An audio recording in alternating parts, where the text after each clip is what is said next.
Bom, dito tudo isso, irmãos, vamos aqui para o nosso texto. Versículo 3 e 4 diz assim: porquanto o que era impossível à lei, visto como estava enferma pela carne, Deus, enviando o seu Filho em semelhança da carne do pecado, pelo pecado condenou o pecado na carne, para que a justiça da lei se cumprisse em nós, que não andamos segundo a carne, mas segundo o Espírito. Senhor, nós te louvamos e te bendizemos, somos gratos a Ti, porque nós temos a oportunidade, Senhor, nós temos o privilégio de poder aprender, Senhor, meu Deus, com a Tua palavra, Senhor. Pai, como é precioso esse tempo que nós temos estudando a Tua palavra, Senhor. Minha oração, Pai, é que o Senhor faça de fato valer esse tempo na vida de cada um dos Teus filhos, abrindo o nosso entendimento, Senhor, para que a Tua palavra de fato alcance o nosso coração e produza em nós, Pai, aquilo que o Senhor quer, aquilo que o Senhor espera. Em nome do Senhor Jesus Cristo de Nazaré, que o Senhor possa acessar a nossa mente e o nosso coração através da ministração da Tua palavra, em o nome do Senhor Jesus Cristo. Amém e amém.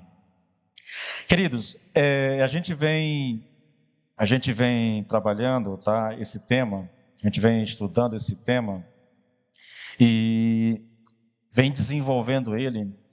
Eu não sei se vocês conseguem acompanhar, irmãos, mas tudo vem muito bem elaborado, tudo muito bem colocado por Paulo.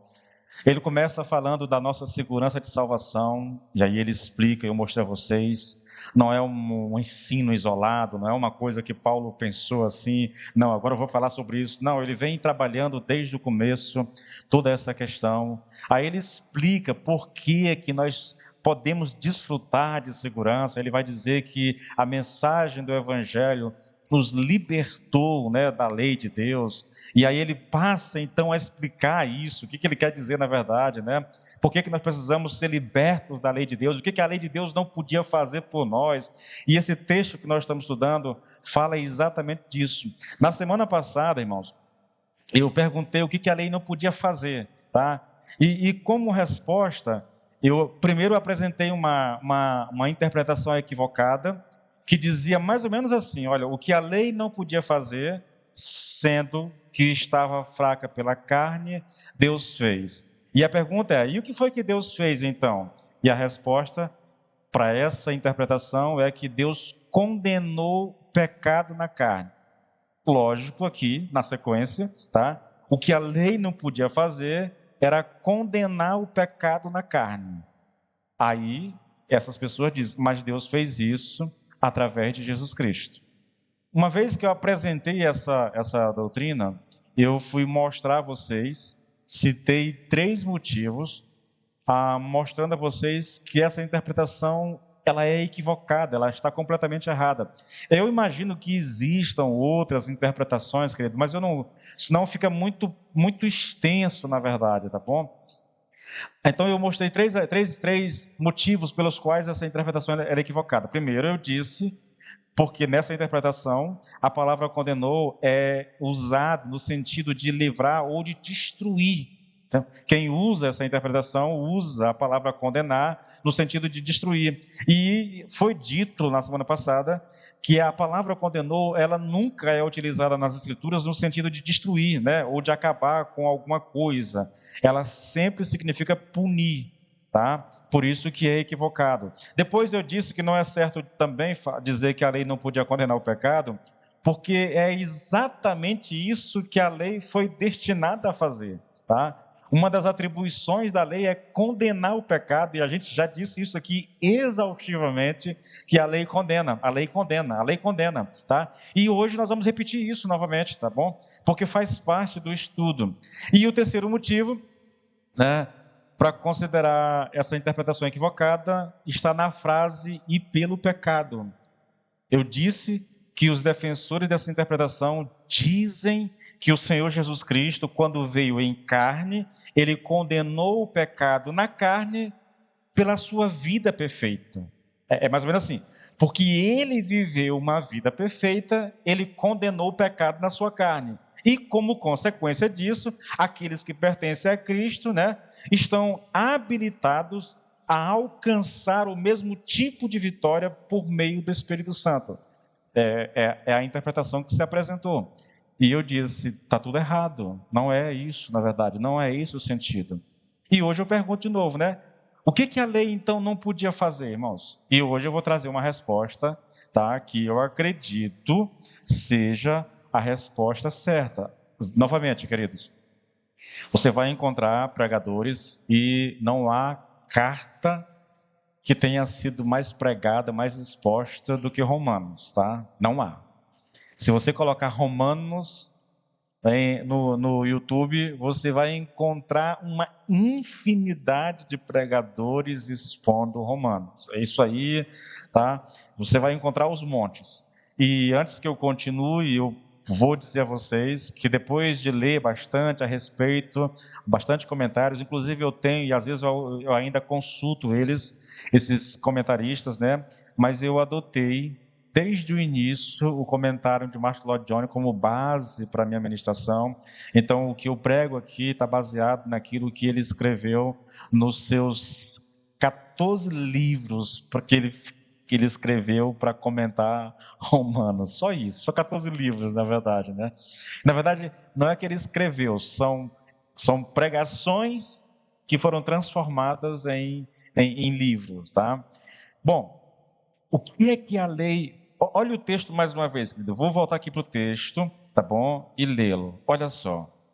Porque a lei do Espírito de vida em Cristo Jesus me livrou da lei do pecado e da morte. Porquanto, está explicando o texto, porquanto o que era impossível à lei, visto como estava enferma pela carne, Deus enviando o seu Filho em semelhança da carne do pecado, pelo pecado, condenou o pecado na carne.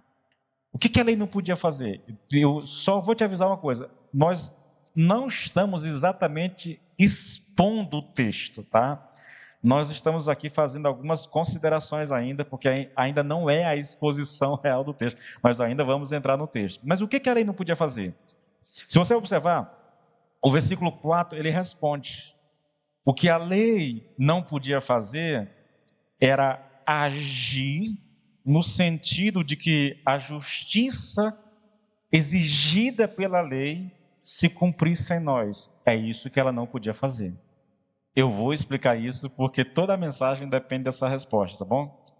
O que a lei não podia fazer, aí eu vou ler esse texto novamente com essa interpretação. O que a lei não podia fazer, sendo que estava fraca pela carne, Deus fez enviando o seu Filho na semelhança de carne pecaminosa e pelo pecado. E aí segue o texto, tá? Aquilo que a lei... O que a lei? A lei exigia algo de mim, tá? Ou exige, na verdade, né? Aquilo que é chamado de justiça da lei. Ela exige algo, mas ela não consegue, tá? Não tem poder para me fazer viver aquilo que ela está exigindo. Ela não podia agir em mim, me capacitando a fazer aquilo que ela exige que eu faça. É essa a ideia. Ela não tem esse poder, tá? E por que foi que Deus fez isso em nós? A lei não podia, mas Deus fez. Por que ele fez? Para cumprir a justiça da lei em nós. Aquilo que a lei estava impossibilitada de fazer, Deus fez no nosso lugar. Por que ele fez isso? Para cumprir a justiça da lei em nós. Queridos, eu vou pedir a você que você tente acompanhar, porque eu reconheço, nós estamos em... Eu considero isso aqui um alimento sólido, tá bom? E em outras palavras, eu estou dizendo que isso não é tão simples de ser entendido. Eu vou tentar explicar isso aqui para vocês e vou usar linguagem, vou usar situações para tentar mostrar a vocês o que é que Paulo realmente está ensinando aqui, tá bom? Na interpretação que nós ministramos na semana passada, ela surgiu, na verdade, por causa de uma excessiva concentração na frase condenou o pecado na carne. Condenou o pecado na carne. Então a ideia daqueles intérpretes era: Jesus viveu uma vida tão perfeita que a sua vida perfeita condenou o pecado na sua carne. E aqueles que estão em Cristo, por meio do Espírito Santo, podem também fazer a mesma coisa, podem viver uma vida tão perfeita. Aí eu já vou lembrar vocês, eu já falei a vocês, que existem interpretações e linhas teológicas no passado que acreditavam que nós poderíamos alcançar uma espécie de segunda bênção, que é como se fosse o batismo com o Espírito Santo hoje, tá bom? E aqueles que alcançavam essa segunda bênção, eles eram libertos completamente do poder do pecado. Então era possível viver essa vida perfeita que Jesus viveu por causa do Espírito em nós. Eles acreditavam nisso, tá? Eu só posso dizer uma coisa: eu nunca conheci alguém que atingiu esse nível de vida espiritual. E nunca ouvi falar de um ser humano que tenha chegado a esse nível, que viveu uma vida tão perfeita que ele condenou o pecado na sua carne. Isso eu não conheço. Bom, aquela interpretação diz, né, e citando o texto, que Deus condenou o pecado na carne. Condenar o pecado na carne, Pedro, é apenas uma parte daquilo que Deus realizou em nós. Tá? Deus fez isso? Fez. Não da forma como eles disseram, tá? Não é exatamente dessa forma, mas Deus fez. O texto está dizendo que Deus condenou o pecado na carne, tá? Ele fez isso. Só que esse condenar o pecado na carne é apenas parte daquilo que Cristo realizou. E isso nos leva, irmãos, ao objetivo supremo, né, expresso no versículo 4. O objetivo supremo, querido, da lei, não é condenar o pecado na carne. O objetivo supremo é fazer com que o homem viva de acordo com a justiça da lei. Deixa eu tentar colocar isso para você de uma outra forma. O que a lei não podia fazer era assegurar que a justiça, por ela exigida, fosse cumprida em nós. Isso a lei não podia fazer. Mas o que significa isso, irmão? O que essa coisa, o que a lei exige de nós que nós não podemos? Tá? Para a gente compreender isso, eu quero chamar a sua atenção para os dois propósitos básicos da lei de Deus. Eu já falei bastante de um, tá? Agora eu quero colocar os dois. Eu sempre falei, a lei condena, e eu venho dizendo isso o tempo todo, a lei condena. Mas veja só, já foi dito várias vezes, querido, no nosso estudo de Romanos 8, que a lei condena. Eu venho repetindo isso constantemente. Entretanto, esse não é o único propósito da lei. O primeiro e o principal propósito da lei é prover uma representação da exigência de justiça que Deus impõe ao homem. Esse é o principal, tá, propósito da lei. E o propósito secundário é que a lei pune. Agora eu vou explicar isso melhor para você, tá bom? A lei diz o que Deus exige do homem. Pegue lá os 10 mandamentos, você vai lá, né? Não faça isso, não faça aquilo, não adore imagem. Você vai ler, a lei faz isso. Tanto nos 10 mandamentos, como se você pegar os 613 itens da lei mosaica, você vai ter lá uma lista daquilo que é a vontade de Deus para o seu povo, tá bom? A lei diz isso, a lei mostra o que Deus exige do homem, mas pelo fato de o homem não conseguir viver à altura das exigências de Deus, então a lei condena. Veja, a lei me mostra o que eu preciso fazer. Como eu não consigo fazer e a lei não tem nenhum poder para me ajudar nesse sentido, então a lei me condena. Por que a lei me condena? Ela diz assim: olha, Edilson, anda por esse caminho. Só que o Edilson, por causa do pecado, não consegue trilhar esse caminho e ele vai desobedecer ao mandamento. Porque ele desobedeceu ao mandamento, a lei vem e me condena por isso. É essa questão que nós estamos colocando aqui diante de vocês, querido. Você precisa entender isso. A lei tem dois propósitos. Primeiro, ela apresenta para mim, é o termo, ela provém para mim uma representação da exigência de justiça que Deus impõe ao homem. Deus diz que o homem deve viver de determinada maneira. Está aqui, esse é o referencial de vida para o homem. É isso que eu quero que ele faça. É assim que eu quero que ele viva, tá? A lei faz isso para nós. Você pode pegar os 10 mandamentos e você vai encontrar exatamente um padrão de exigência estabelecido para que o homem viva. Como o homem não consegue viver à altura desse padrão, portanto ele peca, então a lei que me mostra o que eu deveria fazer, me condena porque eu não consegui fazer. Isso ficou claro para vocês, querido? Tá? É o que nós temos em Romanos 7. Foi o que nós gastamos tanto tempo estudando em Romanos 7.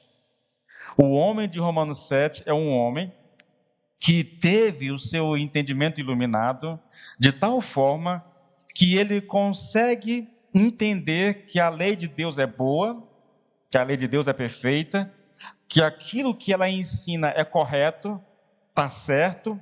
Eles têm o desejo de viver de acordo com a lei de Deus, mas por causa do pecado no seu corpo, ele não consegue então viver, tá?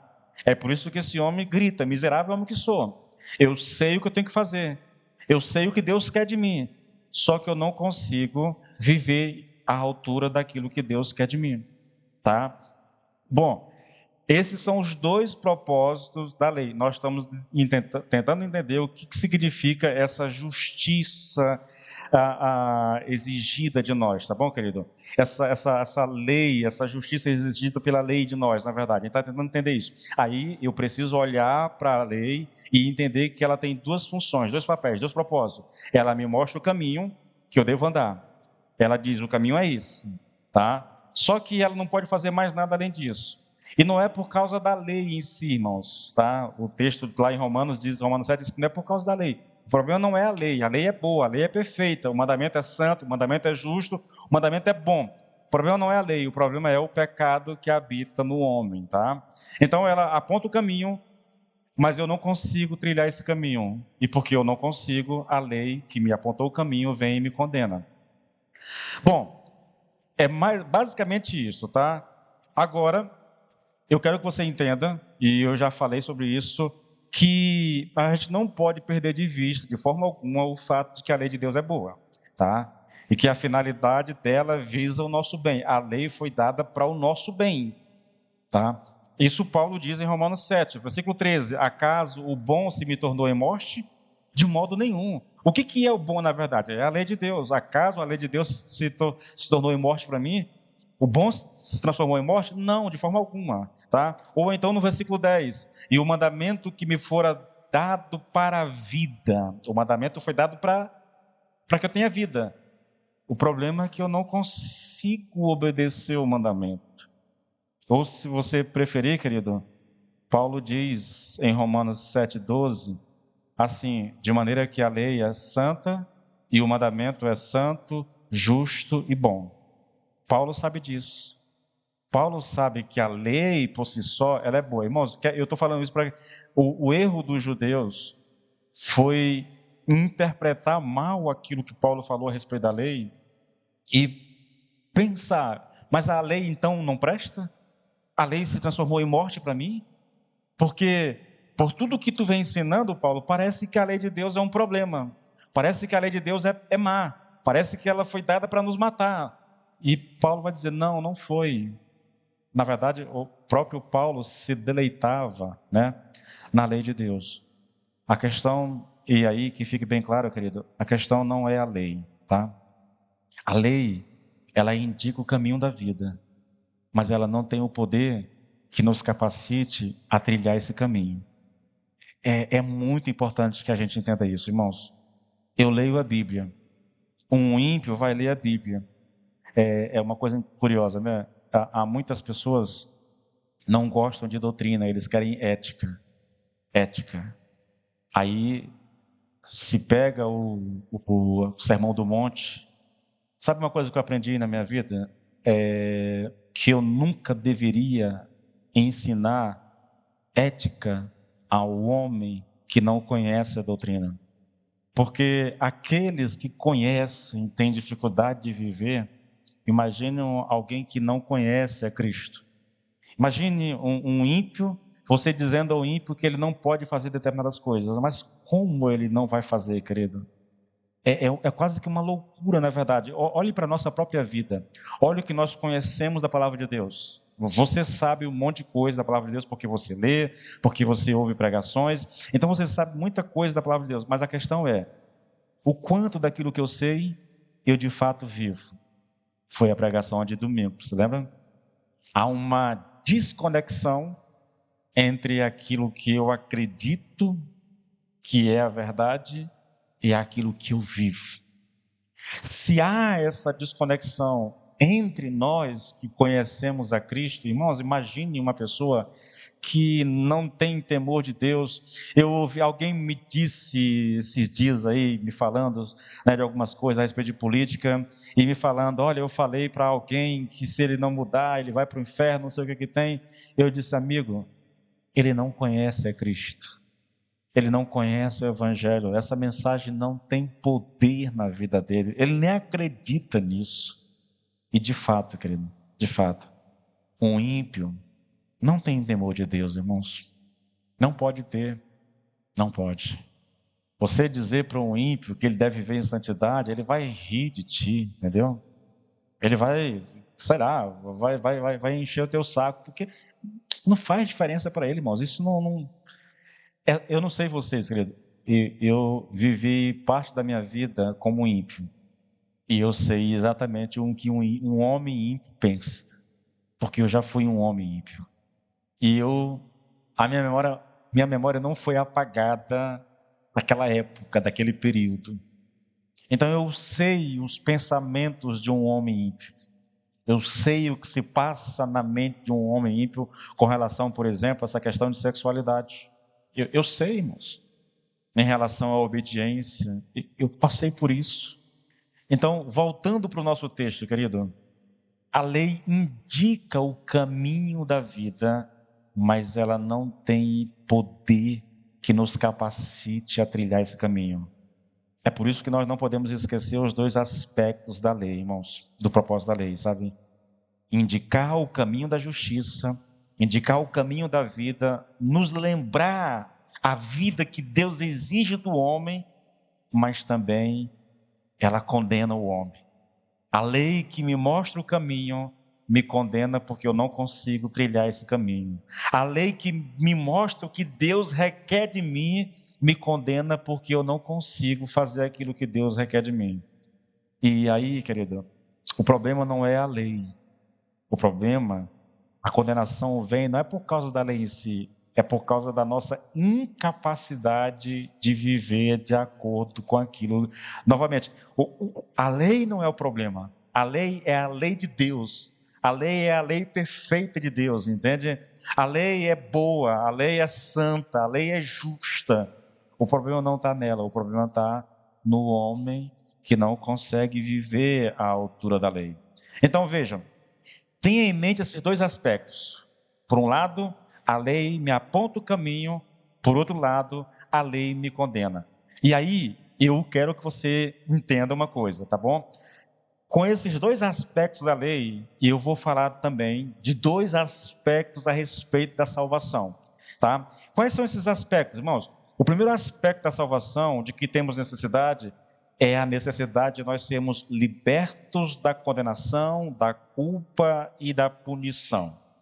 Quando eu penso em salvação, o primeiro aspecto da salvação é essa necessidade que nós temos de ser libertos da condenação. A lei me aponta o caminho, mas eu não consigo trilhar esse caminho. Então eu vou desobedecer a Deus. A lei diz para eu ser santo, mas eu não consigo ser santo. A lei diz para eu amar o meu próximo, mas eu não consigo amar o meu próximo. A lei diz que eu devo obedecer o pai e mãe, mas eu não consigo obedecer pai e mãe. Então, isso me coloca debaixo de juízo, de condenação. Isso me coloca numa situação de inimizade por Deus. Então, quando eu penso em salvação, a primeira coisa que me vem à mente é a necessidade que eu tenho de ser liberto da condenação, da culpa e da punição. Sim, querido, sim.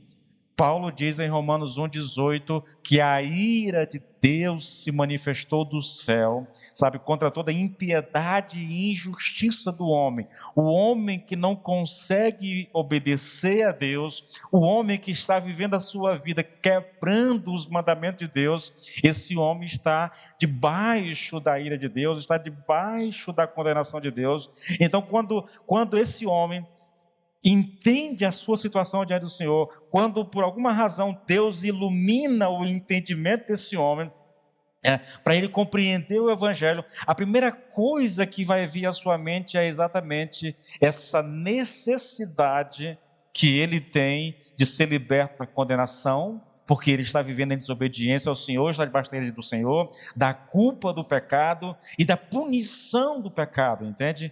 É a primeira necessidade do homem. Esse é o primeiro aspecto da salvação. É lógico, tá bom? Que na nossa experiência, o segundo aspecto da lei, nos confronta primeiro, que é a condenação.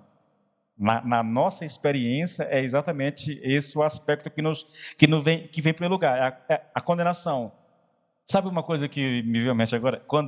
Antes de conhecer Cristo, quando eu comecei a ler a Bíblia, eu ganhei uma Bíblia de presente e coloquei ela numa estante por 2 anos e de repente eu comecei a ler a Bíblia. E sem ninguém para me orientar, eu peguei a Bíblia e comecei lendo do Velho Testamento. Aí eu li Gênesis, de boa, tranquilo. Histórias emocionantes, você lê tranquilamente. Aí eu cheguei em Êxodo. Irmãos, e quando eu cheguei em Êxodo, a partir do capítulo 20 de Êxodo, aí eu entrei em crise. Porque eu fui lendo a lei de Deus para os israelitas, as orientações em relação à questão social, em relação à questão religiosa e tudo. Irmãos, aquilo foi me dando um medo. Eu dizia, se isso aqui é verdade, então eu estou ferrado. Se isso aqui é verdade, então... Porque é esse poder que as Escrituras têm de falar conosco, sabe? A primeira coisa que Deus faz na palavra, irmãos, é mostrar o nosso coração para nós. Isso é uma coisa impressionante. Deus mostra a nossa situação. E quando Ele mostra a nossa situação, o sentimento é de condenação, tá? Na nossa experiência, o segundo aspecto da lei, que é a condenação, nos confronta primeiro. A primeira coisa de que nós percebemos quando a questão é a salvação, querido, é que nós somos culpados diante de Deus e precisamos saber como é que nós podemos nos livrar dessa culpa e dessa punição. Eu não sei, querido, eu temo muitas vezes por conversões que não levem a pessoa a se arrepender. Quando você estuda a respeito de soteriologia, de salvação, a respeito da vida cristã, de conversão, o arrependimento é uma das coisas mais importante que existe. A principal característica de alguém, querido, salvo, é exatamente o arrependimento. É essa percepção de quem nós somos, entendeu? E do porquê somos o que somos, nós estamos debaixo de condenação e daí a necessidade de se arrepender. Queridos, isso é uma coisa fundamental na vida cristã. Eu temo muito, querido, que as mensagens de hoje não levem mais as pessoas ao arrependimento. Não levem mais as pessoas a reconhecer os seus pecados. Quando alguém prega uma mensagem a respeito de finanças e faz um apelo dizendo assim, olha, se você quer que Deus abençoe a tua vida financeira, entregue a sua vida para Jesus e Ele vai te abençoar financeiramente. Queridos, isso não leva o homem ao arrependimento, isso leva o homem a um interesse financeiro. Deus é aquele que vai melhorar a minha vida financeira, então eu vou me entregar para Ele, porque eu quero que Ele melhore a minha vida. Mas isso não leva o homem ao arrependimento, não leva o homem a compreender o estado do seu coração, de forma alguma, querido. Nesse aspecto da salvação, querido, nós estamos falando de perdão e, consequentemente, do livramento do inferno. Um homem só temerá o inferno quando Deus, de alguma forma, abrir o entendimento dele. Agora, quando nós pensamos em salvação, querido, isso não é suficiente. Apenas ser perdoado, apenas ter esse peso da culpa e da condenação ser tirado das costas, não é suficiente. Nós precisamos de algo mais. Nós precisamos daquilo que alguns chamam de justiça positiva, tá? Justiça positiva. E por que a gente precisa dessa justiça positiva? Porque nós não podemos nos manter na presença de Deus só por meio do perdão de pecados. Nós precisamos também, querido, do poder que nos capacite a viver de acordo com aquilo que a lei exige de nós. É lógico, isso nos leva para o segundo aspecto da salvação. O segundo aspecto da salvação é exatamente isso, é que eu sou revestido da justiça de Jesus Cristo. Olha, muitas pessoas falam em salvação e quando elas falam em salvação, elas olham apenas esse aspecto. Eu fui perdoado por Deus. Mas isso não é suficiente, irmãos. Saber que nós somos perdoados por Deus não é suficiente. Por quê? Bom, eu fui perdoado, mas e daqui por diante? Como é que eu vivo? Eu já brinquei às vezes, sabe, com algumas pessoas. Olha, pensa no seguinte: o Senhor chega para você e diz assim: todos os teus pecados são perdoados. Tudo que você já fez de errado na sua vida, todos os erros cometidos estão apagados. Agora viva daqui por diante sem pecar. E eu digo a vocês que essa pessoa não chegará no próximo domingo sem que ele esteja de novo com 2 pés no inferno. Por mais crente que seja, irmãos, apenas o perdão de pecado. E muita gente entende justificação só por esse aspecto, perdão de pecados. Mas a justificação não é só perdão de pecado, irmão. A justificação implica que eu sou revestido de uma justiça alheia.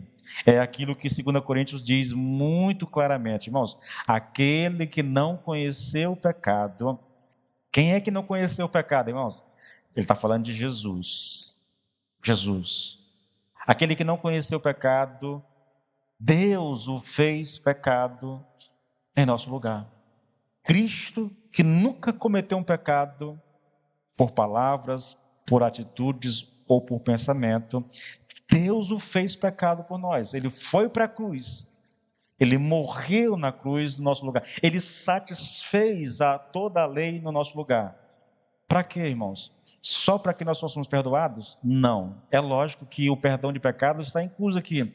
Mas ele fez isso também para que nós fôssemos feitos justiça de Deus. Nós precisamos desse segundo elemento tanto quanto do primeiro. E aqui no texto, querido, nós estamos estudando aqui, o apóstolo está salientando o fato de que essas duas coisas, elas acontecem em Cristo. Porque eu estou em Cristo, eu fui perdoado. Porque eu estou em Cristo, não há mais culpa do pecado em mim. Porque eu estou em Cristo, eu fui liberto desse temor do inferno, entendeu? Agora eu estou tranquilo em relação a isso, pelo menos eu espero que esteja lá, porque eu sei que o fato de estar em Cristo me garante a minha eternidade, a minha salvação, e isso não tem a ver mais com o que eu faço, com o que eu deixo de fazer, mas tem a ver com o sacrifício de Jesus Cristo na cruz do Calvário. Mas também porque eu estou em Cristo, eu sou revestido com a justiça dele. Irmãos, eu já ilustrei tanto isso aqui, que acho que fica até sem graça na verdade, mas a ideia é exatamente essa, querido. É que na cruz, por causa do que Jesus fez, Deus nos veste com uma justiça que não é nossa. Tá? É essa justiça de Cristo em nós que nos habilita, querido, a viver diante de Deus. A viver diante de Deus. É isso que acontece conosco quando nós estamos em Cristo. Bom, veja, a lei não podia fazer nenhuma dessas duas coisas. Ela não podia me justificar, ela não podia me habilitar, e ela não podia prover essa justiça para mim, tá bom? A lei não podia me livrar da culpa, a lei não podia me justificar, tampouco a lei podia me dar essa justiça positiva, tá bom? Ou seja, ela não podia dar-me vida e capacidade para eu permanecer diante de Deus. Mas o que Deus realizou em Cristo fez ambas essas coisas. No versículo 3, irmãos, se você prestar atenção, Paulo nos mostra como é que Deus nos deu vida, tá? Como é que Deus nos livra da culpa do pecado. É só você olhar lá. Em Cristo, né? Pelo sacrifício de Jesus, Ele nos livra da culpa do pecado. No versículo 4, Ele nos dá a justiça positiva. E aqui uma coisa interessante, tá bom? Esse versículo 4, ele aponta para uma obra do Espírito Santo nas nossas vidas, nos santificando. E esse processo de santificação que começa, tá, na nossa salvação, vai nos acompanhar até que a gente chegue na glória.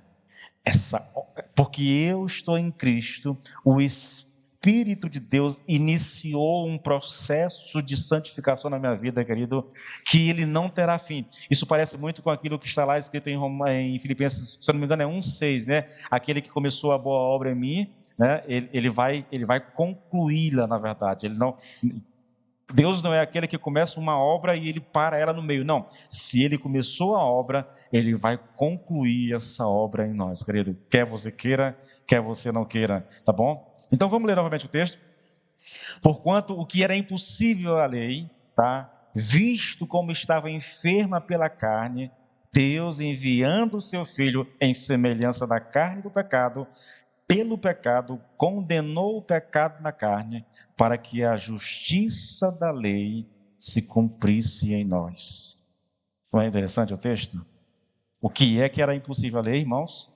Garantir que a justiça exigida pela lei fosse cumprida em nós.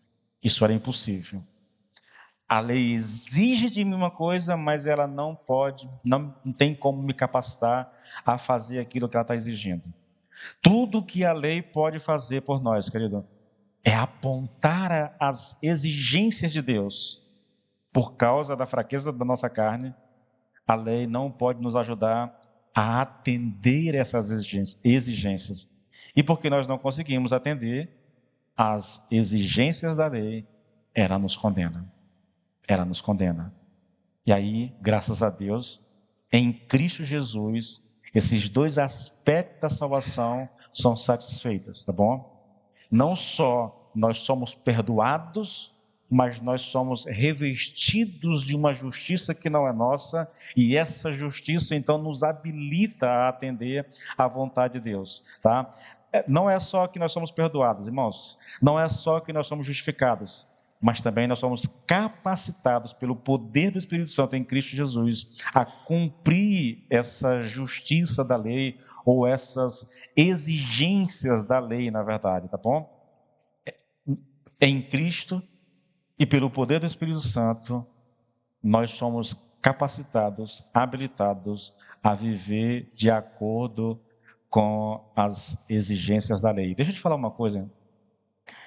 Há um ensino, querido, entre nós, cristãos, que diz que Cristo morreu por nós, no nosso lugar, e porque Ele fez isso, nós não precisamos mais obedecer à lei. Você vai encontrar isso sendo pregado entre nós, tá? E eu só posso te dizer uma coisa, é que isso não é verdade. Irmãos, quando nós somos libertos da lei, nós somos libertos da condenação da lei. Por que a lei me condenava? Porque ela me apontava um caminho, mas eu não conseguia viver à altura, tá? Já que eu não conseguia viver à altura da lei, ela me condenava. Agora que eu estou em Cristo e a lei foi satisfeita por Jesus Cristo, isso não quer dizer que eu estou livre para desobedecer a lei de Deus. Agora eu não obedeço mais nada. Agora eu vou desonrar o meu pai. Agora eu vou desejar a mulher alheia. Agora eu vou adorar a imagem. E não é bem assim, entendeu? Não existe isso, na verdade. Não existe isso. O que acontece é que nós somos habilitados pelo Espírito Santo a obedecer à lei, e quando nós não conseguimos obedecer à lei, nós temos o perdão garantido por causa do sacrifício de Jesus Cristo. Mas Deus continua exigindo de nós a obediência à lei de Deus. Tá? Nós não somos libertos para desobedecer, nós somos libertos do poder que a lei tinha para condenar o homem. Ela não tem mais poder para me condenar, porque eu estou em Cristo. A desobediência não traz mais condenação. Eu já preguei sobre isso aqui a vocês, tá? Há uma mensagem inteira a respeito disso. A desobediência, o pecado, não traz mais condenação. Não é isso que acontece, tá? O pecado do crente é um pecado contra o amor de Deus. E eu disse naquela pregação que isso é muito mais terrível do que apenas a desobediência a um mandamento. Quando um crente peca, ele não está quebrando a lei de Deus no sentido de que a lei vai trazer culpa. Quando um crente... eu dei uma... Se eu não me engano, eu citei uma metáfora que o Lloyd Jones cita, que é mais ou menos assim. Imagine quando um homem quebra uma lei de um país, entendeu? Porque ele quebrou a lei de um país, ele vai ser julgado por ela e sentenciado por causa disso. O pecado do cristão é diferente desse negócio. Imagine quando um homem, ele por alguma razão, ele fere o coração da esposa. O pecado do crente é mais ou menos isso, tá? É o homem pecando contra o seu cônjuge, na verdade. Ele não vai ser punido legalmente por isso, mas ele vai ferir o coração do cônjuge com o seu pecado. É mais ou menos essa a ideia do pecado cristão, querido. O nosso pecado, ele tem o poder de ferir o coração de Deus. Você não vai ser mais condenado por isso, tá? Mas você está ferindo o coração de Deus com o seu pecado. Eu acredito, querido, que essa é a interpretação correta. A lei não tem o poder de nos ajudar. A lei estava impossibilitada de me ajudar a atender às suas exigências. E não é por causa dela em si, é por causa do pecado em mim. É por causa da fraqueza da carne, entendeu? Que eu não posso viver à altura da lei. Mas em Cristo Jesus, Deus resolveu esse problema. Não só me justificou, não só me perdoou, não só me libertou da culpa do pecado, como Ele me revestiu com a justiça de Deus. Essa é a interpretação correta, querido. E eu vou, para finalizar, eu queria colocar a vocês uma questão, tá? Eu quero chamar a atenção de vocês para mais um detalhezinho aqui, que pode corroborar esse ensino aqui, tá bom? Se você está com o texto aberto aí, observe aí o versículo 14. A expressão que Paulo usa, para que a justiça da lei se cumprisse em nós. Em nós. Alguns interpretam esse texto como se Paulo quisesse dizer o aqui como se fosse a nosso respeito. Ficaria mais ou menos assim, para que a justiça da lei se cumprisse a nosso respeito. Não em nós, mas a nosso respeito. São coisas diferentes. E aqui tem a ver, querido, com um termo grego, tá bom? Que Paulo usa aqui a expressão grega em é N, e o em significa, esse N em grego, significa o em, que nós usamos em português, tá bom? E um outro termo grego chamado peri, que significa a nosso respeito, alguma coisa dessa natureza. Então, o termo que Paulo usa lá dá a ideia de exatamente que a justiça de Deus se cumprisse em nós e não a nosso respeito, tá bom? A ideia dessa tradução aqui, desses intérpretes, falando de dizer que o significado aqui é a nosso respeito, a ideia deles era comunicar o seguinte, tá bom? É mais ou menos assim: ao punir o pecado, a justiça da lei foi executada, foi cumprida no que diz respeito a nós, porque Cristo sofreu a punição que nos cabia e, portanto, nós sofremos. Novamente, eu vou colocar para vocês a ideia dessas pessoas que interpretam o em aqui como se fosse a nosso respeito é a seguinte: ao punir o pecado, a justiça da lei foi executada. Vocês sabem que Cristo puniu o pecado vivendo uma vida perfeita, foi o que diz lá. Então foi cumprida no que diz respeito a nós, porque Cristo sofreu a punição que nos cabia, então nós sofremos com Ele. Essa ideia aqui, querido, ela tem nas entrelinhas aqui algo que eu acho perigoso, que é a ideia de que nós não precisamos mais obedecer as exigências da lei de Deus, que nós não precisamos mais atender a isso, porque Cristo sofreu no meu lugar, porque Ele cumpriu no meu lugar, então eu não preciso mais cumprir. Eu estou livre disso, na verdade. Eu penso que essa interpretação é muito perigosa, querido, e eu já vi muito disso dentro da igreja. A lei não diz respeito mais a nós. Agora você pode viver à vontade. Irmãos, isso vai dar num negócio perigoso chamado antinomismo, entendeu? É um negócio perigoso. Não creio que seja esse o ensino de Paulo. Sabe por quê? O problema dessa interpretação é que o texto não termina na expressão em nós. Olha o texto mais uma vez, versículo 14. A fim de que o preceito da lei se cumprisse em nós, que não andamos segundo a carne, mas segundo o Espírito, percebe? O texto continua. Se o texto tivesse terminado em nós, aí tudo bem, nós poderíamos interpretar a nosso respeito, mas Paulo segue o texto, para que o preceito da lei se cumprisse em nós, que não andamos segundo a carne, mas segundo o Espírito. A pergunta que se faz é, por que Paulo faz esse acréscimo, querido? Que não andamos segundo a carne, mas segundo o Espírito? Porque aqui Paulo está falando desse nosso andar, ele está falando da nova vida em Cristo, e ele vai continuar falando desse modo de viver até o final do capítulo. Ele vai desenvolver isso a partir do capítulo 5, querido, e até o final ele vai falar a respeito, já que eu estou em Cristo, já que eu fui perdoado, já que eu fui justificado, já que eu fui revestido com a justiça de Cristo, então eu devo andar a minha vida, não mais na carne, mas andar essa vida no Espírito, no caso, entende?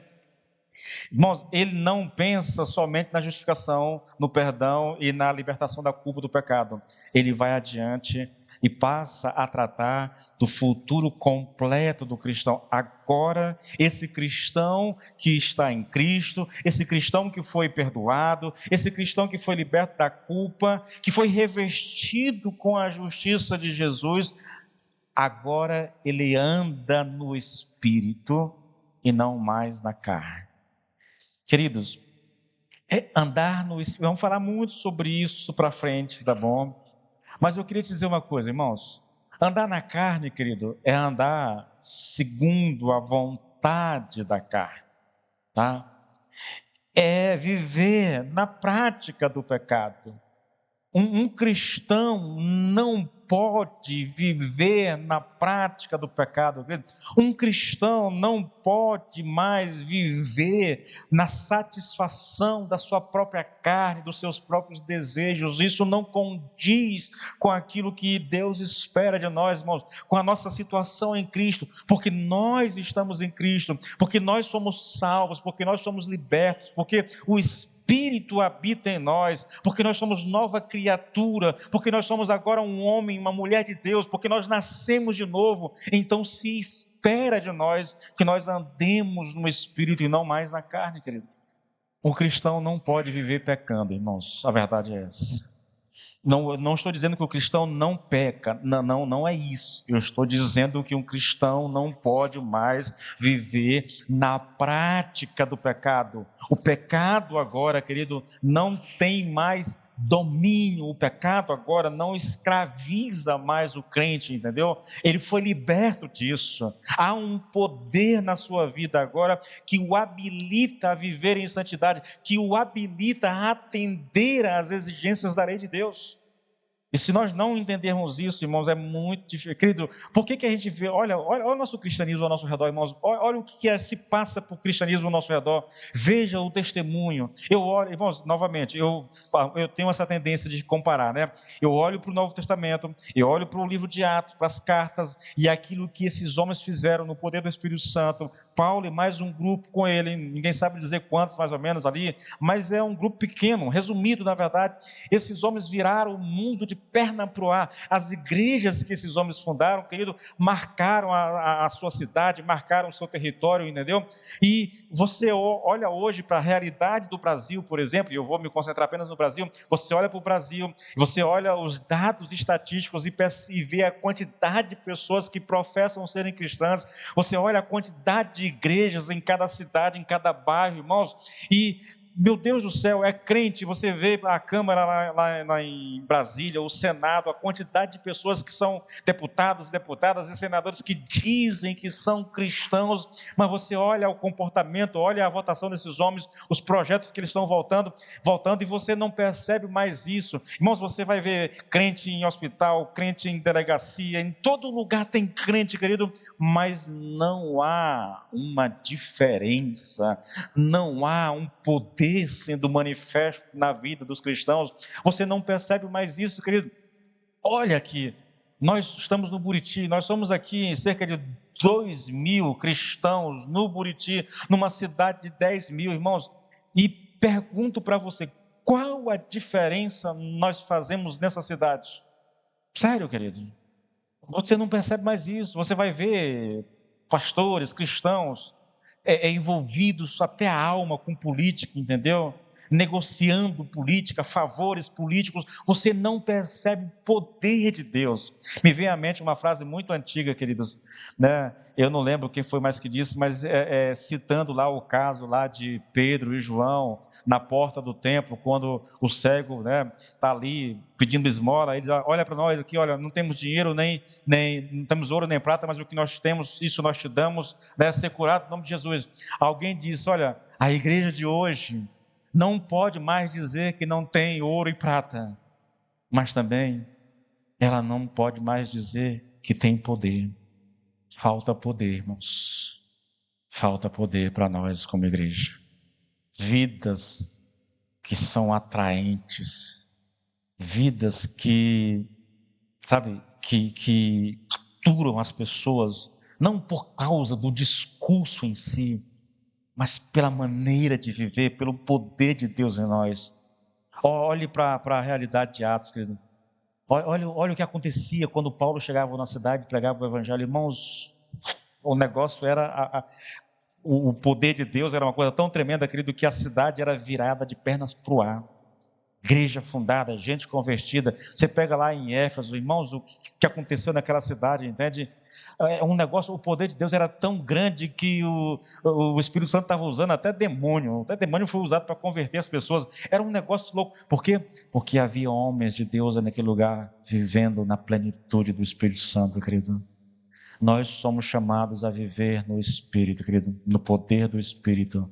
Uma vida que manifeste poder, uma vida que reflita aquilo que nós cremos. Irmãos, olha, eu digo a vocês, eu vivo uma inconformação no meu coração, eu vivo em queixa com Deus. Senhor, não é possível que a gente não experimente esse poder, não é possível que a gente se acostume com essa vidinha cristã, que vai para a igreja semana após semana, que ora, que lê a Bíblia, mas não tem nada, não acontece nada, a gente não experimenta nada e vive dessa conformado. Irmãos, eu não consigo entender esse negócio, querido. Eu não consigo entender. Qual foi a última vez que Deus falou poderosamente com o teu coração, contigo, irmãos? Qual foi a última vez que você orou por alguém e a pessoa foi curada porque você orou? Falta isso para nós, irmãos. Ah, pastor, o senhor é pentecostal agora? Não, não sou pentecostal não, irmãos. Eu sou cristão, eu sou bíblico. E esse negócio está na Bíblia, entendeu? E eu não me identifico com linha pentecostal. Se você me perguntar, eu vou me identificar mais com reformado, mas isso não faz diferença nenhuma, irmãos. Eu creio nas Escrituras e eu sei que onde o poder de Deus está, vai haver manifestação, querido. Eu sei disso. E eu sei que é disso que nós precisamos como igreja. Vidas transformadas, vidas marcadas pelo poder de Deus. Gente que conhece a Deus de fato. Gente que manifesta poder onde vai, no testemunho, no andar com Deus. É disso que nós precisamos, querido. É disso que nós necessitamos como igreja. E eu não me conformo nem com a minha vida e nem ver os irmãos conformados, não buscando, não desejando mais, vivendo uma vida religiosa, entendeu? Faz porque é obrigado a fazer. Faz porque, irmãos, pelo amor de Deus, querido, deveria haver alegria no nosso coração, querido, em viver para Deus. Não fazer as coisas forçado, sei lá, porque tem o compromisso de fazer, porque isso, porque aquilo. Não, fazer por causa do amor que nós temos para Deus, fazer pela alegria de estar servindo ao Senhor. Falta isso em nós, querido. Tudo isso já foi propiciado a nós, já foi nos dado. Tudo isso está ao nosso alcance. O drama é que Deus só vai saciar aquele que tem sede. Enquanto não houver sede no meu coração, eu não vou experimentar essas coisas, irmãos.